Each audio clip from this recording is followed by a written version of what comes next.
beshi sa Tegenungan waterfall. Nakabili na tayo ng ticket. 20,000 rupiah. $2 each. So halika na. Tingnan mo sa paligid. Oh. Marami kang mabibili. Ayan o. Talagang isa din kasi to sa attraction na pinagmamalaki nila. Mantakin mo 5 to 10 minutes lang daw, nasa waterfall ka na. Kaya syempre, as usual, change outfit ang lola natin. Di ba? Huwag makakakita ng pagkakataon, mag-change outfit. Syempre, halika na. Pumunta na tayo dito.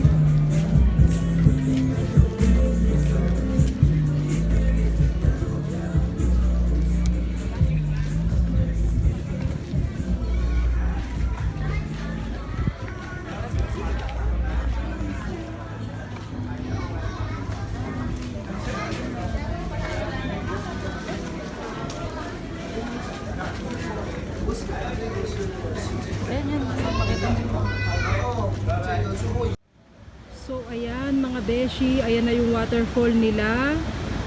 Di ba napakaganda? So magte-trek lang tayo. Galing doon, ayan, magte-trek tayo diyan pababa. At tingnan mo, napakaganda, di ba? Oh, tapos ayan na yung waterfall. Oh. Tapos kung mapapansin nyo, dun sa gawin na yun, meron ding mga swing. Yun talaga kasi yung trademark nila yung mga swing na ganyan di ba napakaganda? At ang dami ring naliligo. Napakaraming tao dito. Di ba tanggal ang pagod? Oh, ayan, dyan. Kanina dun sa may pinanggalingan natin, ang daming nagwa-water rafting ba tawag doon? Oh. Ayan.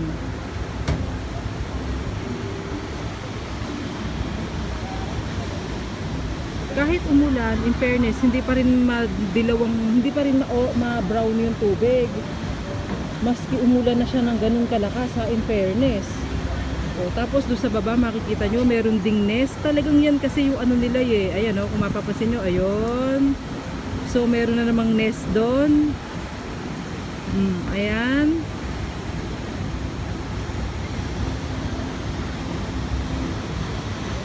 So beautiful. Ayan, nakikita nyo. Ang daming tao dito, ang daming turista. Kanina, may namit kaming mga Pilipino na naglilibot din. Naghahanap ng mga rattan bags. Okay, so try natin bumaba. Tingnan natin kung kakayanin ko. Alam nyo naman ang lola nyo bilang sa hindi na bumabata. Try natin. Try natin yung trekking.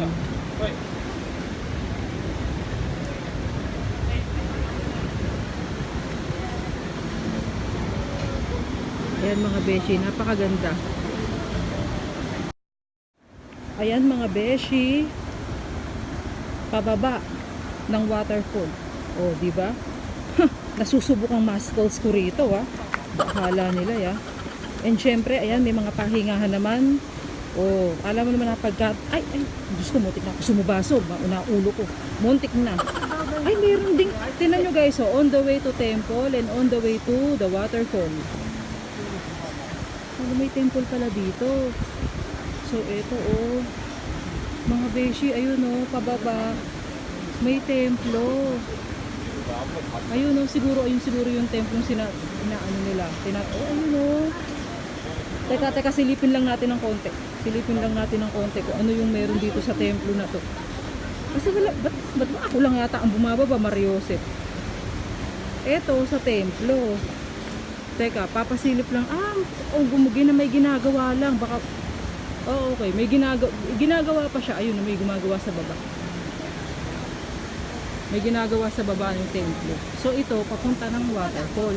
Sweethearts, tingnan nyo, Sa waterfall, meron ding isang maliit na, diba? May waterfall na maliit,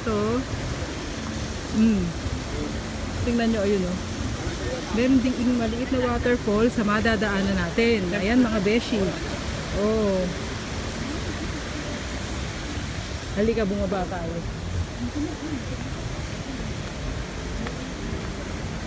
Ano siya talaga? Gubat siya.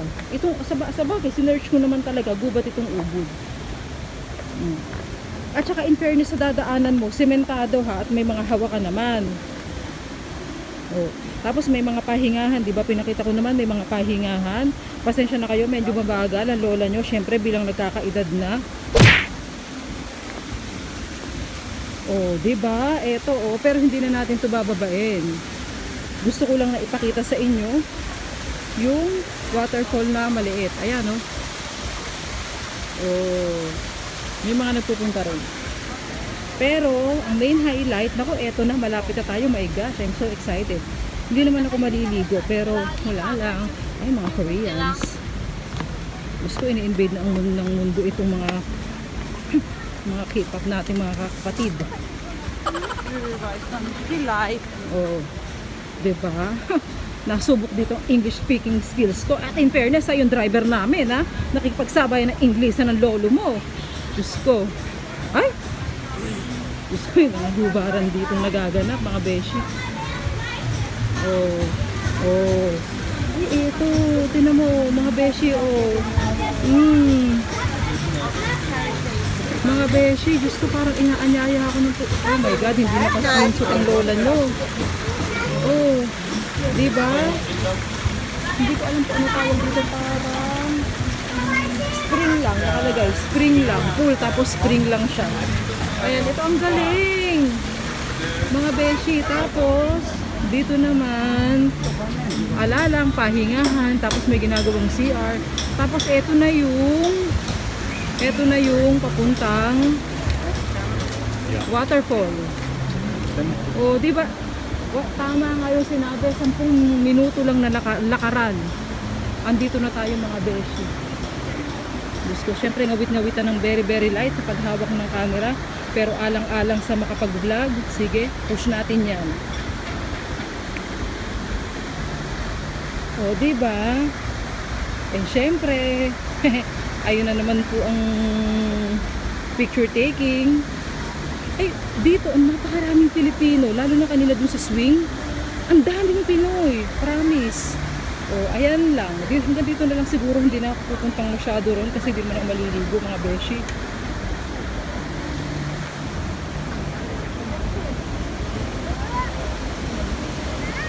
Ayan, I just want you all to see the falls. Ayan, gusto ko lovers. Ito na mo, oh. May mga posing-posing pa doon, oh. Gusto ko pagka nakakakita ko ng mga gusto ko. Posing sa kanila, eh.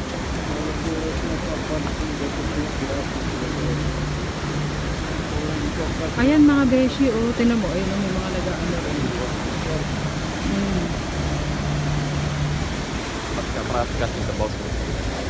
Там у нас по...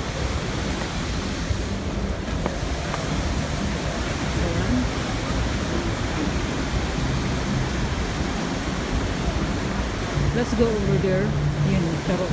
Maka-English lang ang lola nyo, may malang, di ba? Let's go over there ang hire. Di ba ang daan ng foreigners? Ang techniques.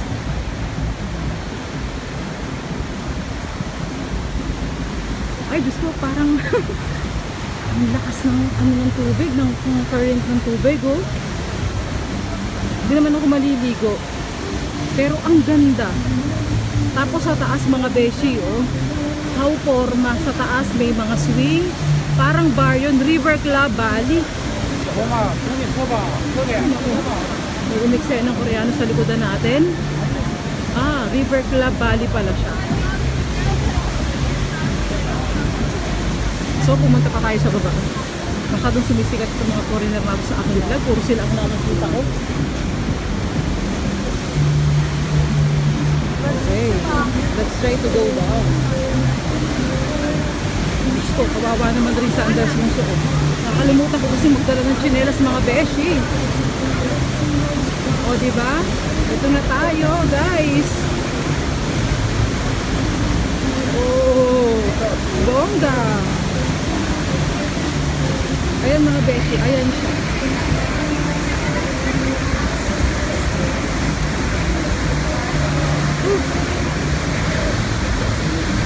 Ayun o, ang daming foreigner. Don't worry. O, nakita nyo ba? Don't worry, be sexy. Ito. Oh. Don't worry, be sexy but not naked. Char, may mga ganyan-ganyan sila eksena. Ayan, ganyan siya. Ang daming tao sa baba.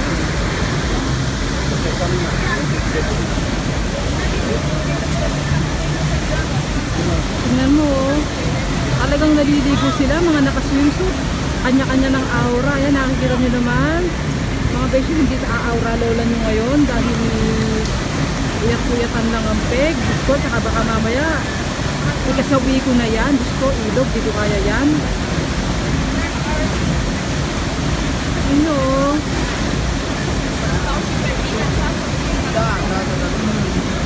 Tingnan nyo naman si Marimar. Oh, pumoposing si Marimar. Ayan naman. Ha. Kanya-kanya ng aurahan mga besh. Dashing ko, mami.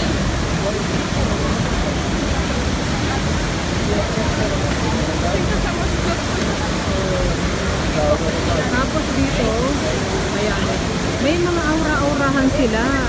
May mga ganyan-ganyan sila, oh. May mga ganyan sila na mga pa-eklabo. Siguro ito, bibilin mo to. Donation lang. Oh, magdo-donate ka lang sa kanya. Ayan, tapos pwede ka na siguro mag-picture and the likes. Ang forma dun sa taas mga beshi, tingnan nyo, oh. Meron ding mga tao dun sa taas. O, diba?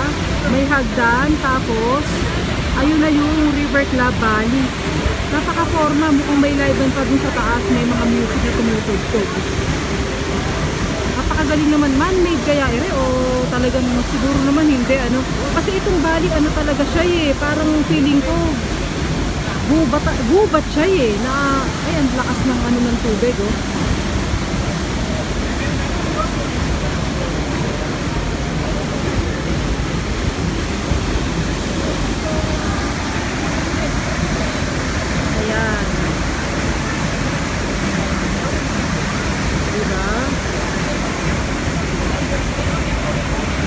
Okay din naman mga beshi. Sulit din naman yung pagod. Napakarami pang tao sa taas na gustong bumaba. Ayan.